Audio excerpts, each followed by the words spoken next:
Salutare! Astăzi intrăm direct într-o temă destul de fierbinte pentru multe afaceri din Moldova. Anume, cum gestionăm corect facturarea atunci când un contract e în valută, dar plățile, bineînțeles, se fac în lei.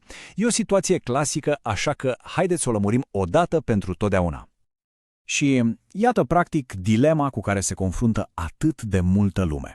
Prețul a fost negociat în euro, totul bine și frumos, dar la momentul plății, hop, cursul valutar s-a mișcat. Și acum ce facem cu acea diferență care apare aproape inevitabil? Cum o documentăm și mai ales cum o impozităm corect? Ca să fie totul clar ca lumina zilei, o să folosim un exemplu practic. Un scenariu foarte simplu, dar perfect relevant, care implică un producător și, desigur, un cumpărător. Deci, avem așa. Producătorul nostru vinde marfă către cumpărător. Și pentru că materia primă vine, să zicem, din import, a decis, foarte logic de altfel, să fixeze prețul în euro. Asta ca să se protejeze de riscuri. Numai că aici apare și provocarea. Între momentul livrării și momentul plății, cursul valutar joacă feste, iar asta creează o diferență de sumă în lei. Bun, contractul e în euro, dar de ce trebuie neapărat să plătim în lei? Chiar dacă părțile s-au înțeles între ele, legislația națională are ca de obicei ultimul cuvânt. Haideți să vedem exact care e fundamentul legal. Iar aici, cadrul legal e bătut în cuie. Codul civil, legea privind reglementarea valutară, legea cu privire la bani, toate spun fix același lucru, fără loc de interpretări. Între rezidenții Republicii Moldova, plățile se fac exclusiv în lei. Contractul poate folosi valuta ca referință, dar tranzacția efectivă, transferul de bani, se face în moneda națională. Punct. Și acum ajungem la un detaliu tehnic, dar absolut esențial, care de multe ori încurcă lucrurile. Trebuie să facem o distinție foarte, foarte clară între diferența de curs valutar și diferența de sumă. Atenție, nu sunt deloc același lucru. Și iată exact unde stă diferența. Pe scurt, diferența de curs valutar apare la o recalculare generală, să zicem așa, a activelor sau datoriilor în valută la cursul oficial. Dar diferența de sumă, cea care ne interesează pe noi acum, apare specific în contractele dintre rezidenți când valoarea în lei a datoriei se schimbă din cauza cursului. Exact cazul nostru.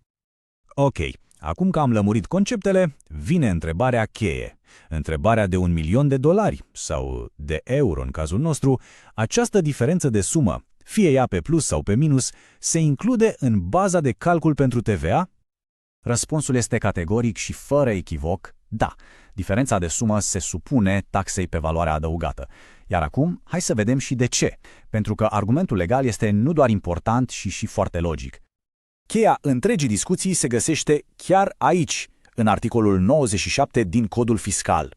Logica legiuitorului e simplă. Baza impozitabilă este valoarea totală care trebuie plătită, iar acea diferență de sumă este fără niciun dubiu parte din plata finală făcută de cumpărător. Așa că, normal, intră și ea în baza de calcul a TVA. Excelent! Am stabilit de ce se aplică TVA. Acum, hai să vedem cum facem asta corect, pas cu pas. Cum se documentează fiscal această ajustare ca să fie totul ca la carte.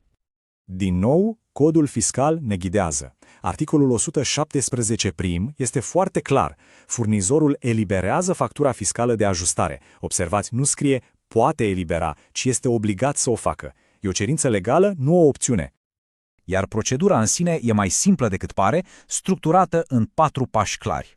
Primul, producătorul emite o factură fiscală nouă, una separată, dedicată exclusiv acestei diferențe. Al doilea, pe factură se trece clar valoarea ajustării. Al treilea, se folosește semnul corect, plus dacă prețul final crește, minus dacă scade.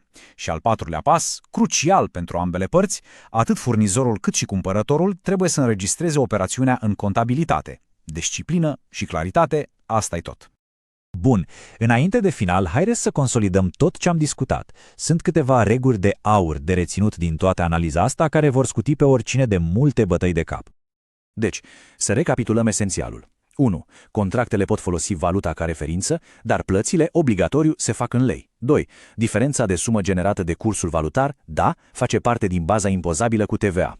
3. Este obligatorie emiterea unei facturi fiscale de ajustare, nu e opțional. Și 4. Ambele companii implicate trebuie să înregistreze această ajustare. 4 reguli simple, 0 confuzii.